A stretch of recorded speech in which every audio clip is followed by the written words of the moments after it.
Ever feel like there's this like other half of you out there? Mm. And I don't just mean like a soulmate.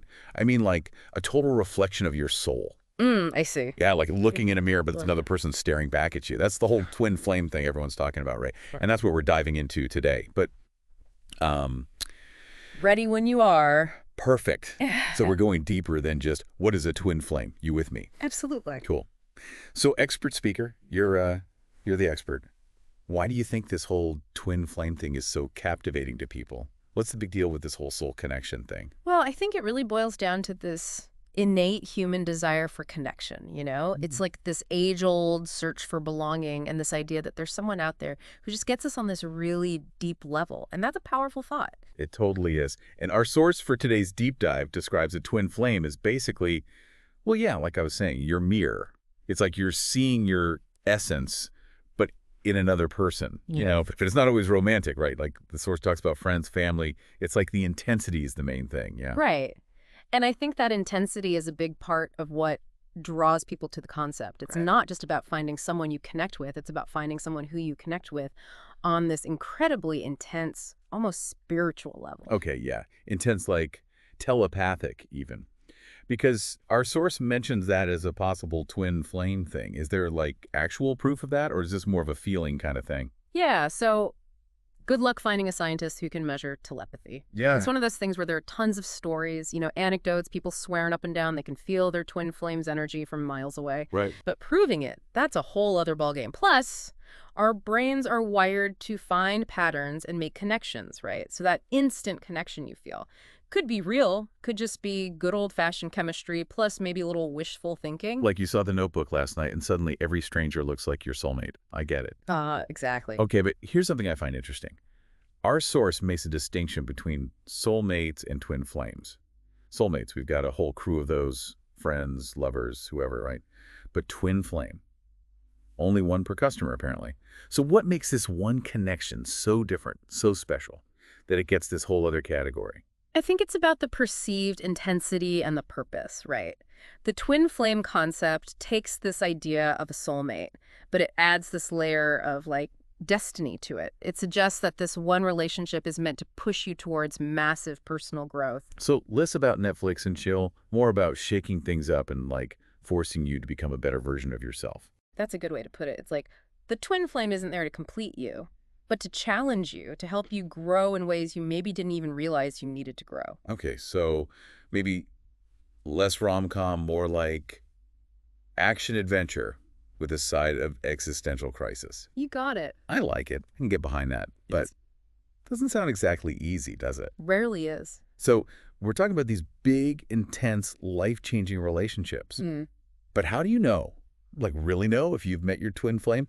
Our sort, they give some pretty big signs. Yeah, like feeling that instant, boom, connection. But let's be real, that happens all the time, right? Totally. Like you meet someone, you're feeling it, and suddenly you're like convinced they're the one. Exactly. It's exciting, sure, but our brains are kind of hardwired to make those snap judgments. It's how we size up situations, figure out who to trust. Part of being human. So instant connection. Maybe not a foolproof twin flame test then. Probably not on its own, no. I mean, think about it. You meet someone new, there's a spark, suddenly it feels like you've known them forever. Right, like in the movies. Exactly. But it's important to remember there are like actual biological reasons why we feel that way. Our brains are like wired for these quick connections. Okay, so instant connection, maybe take it with a grain of salt. What else is there? What else did they say? They talked about feeling challenged by the person. Like they're the one holding up the mirror, making you see your own flaws, your own stuff you need to work on. Okay, yeah, that I get. That rings true. Yeah. Think about it. You, listening, the people who've helped you grow the most, weren't some of them also, like, kind of hard to deal with sometimes? Exactly. The ones who push your buttons, make you question things. Those relationships can be the most transformative. So maybe it's not about the label twin flame, but just about being open to those kind of challenging, growth-inducing relationships. Right. It's like that saying, sometimes the people who are hardest to love teach us the most about ourselves. Word. Okay, what else? What about that feeling of being complete when you're with this person? Like they're your missing piece, your other half. Isn't that like everyone's dream, though? To find that one person who makes you feel whole. Oh, for sure. It's a powerful image, and I get it, right? Yeah. We all want to feel understood, like we belong. But It also makes you think, doesn't it? About. Well, we're always searching for someone else to complete us. What does that say about how we see ourselves? Oof, good point. Like you're not enough on your own unless you have this other person. Right, exactly. It's almost like putting all your eggs in one basket. Because what Yeah. happens if that person leaves? Or if the relationship Big changes? questions, right? Makes you wonder about all those love songs. Maybe we need some new lyrics about like two whole people choosing each other. Just a thought. I'm here for it. Two whole, awesome individuals building something amazing together. Way better. Right. Okay, but let's get back to the twin flame thing. Let's say you do believe it, you've met your person, you're feeling it. What's next? What happens after that? Well, our source says to buckle up because happily ever after isn't guaranteed.